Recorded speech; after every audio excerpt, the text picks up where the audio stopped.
later, my son and I was up there hunting. The first morning he wasn't there, which was opening morning, and I went up on top of the bluff and got in the stand, and it was still pitch black. And probably 500 or 600 yards off to the west, I heard a single wood knock. I thought, well, that's a wood knock. I'll be darned. So, I don't know, 2 minutes later, there was another wood knock just about 50 yards off to me to the south. And shortly after that, I never heard anything. The sun come up and we did our hunting. Well, the next day, I went down into the bottom, and my son, he went up to that stand up on top, and we were probably 350, 400 yards apart. But he's way up there on this bluff, so we can't hear each other, but it was still dark, and he texts me and he says, "Are you up here walking around?"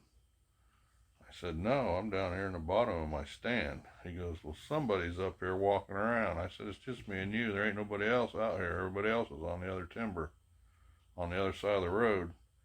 He goes, "Well, these are heavy steps." He said, "They're starting to circle around behind me."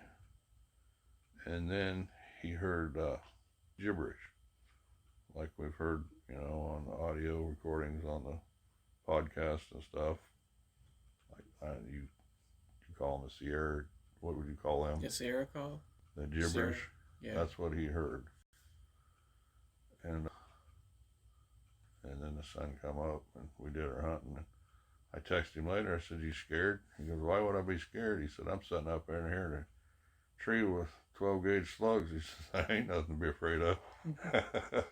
But we hadn't heard anything other than that just that one year, and I believe that was 2018.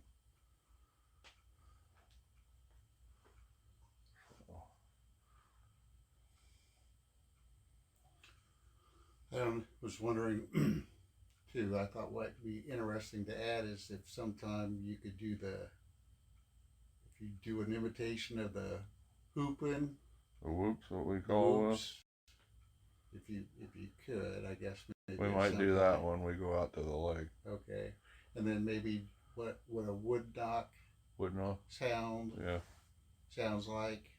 At least maybe if we could imitate what you had heard. Yeah, we could do that. And then I don't know if there's any gibberish too that we could add. I couldn't do any gibberish. Or he probably doesn't speak fluent Bigfoot. So. I used to be able to do a howl, but I can't do it anymore. I'm getting too old. But Mike and his wife did hear some howls out at Spring Lake, which he's the same couple that seen the big one go up the hill at Argyle. They were late night fishing at Spring Lake at the ramp, and they heard some off down towards the creek bottom. That's the first I've heard of Spring Lake being mentioned outside of your story. Are you aware of any others from Spring Lake, or is that pretty much it? Not that I think of. Okay. But too, I mean, as we get out in the woods and get to talking, that's when things come back to me.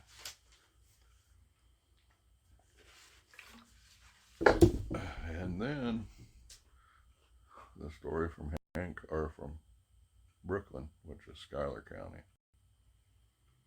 I was laying in bed one night about 10:30. A friend of mine, Tammy, she messaged me, scared to death. She said, "You got to get down here." She says, "We're under attack with Bigfoot." I said, "Where are they at?" And they said, "Well, they're beating on the side of the camper. We've seen them several times in our yard.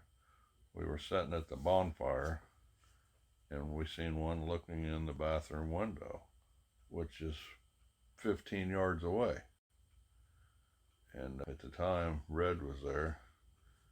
They were sitting around a bonfire, and when Red stood up, we measured that window. It's 7.5 feet tall. And it was looking in that window. And when Red stood up, it lowered to all fours and run like a dog, run around the edge of the corner. And they were getting glimpses of them. They say they were eating their raccoons because they can hear raccoons screaming at night. And there's a little creek going down through there, and there's no raccoon tracks left in that creek, and there should be hundreds of them.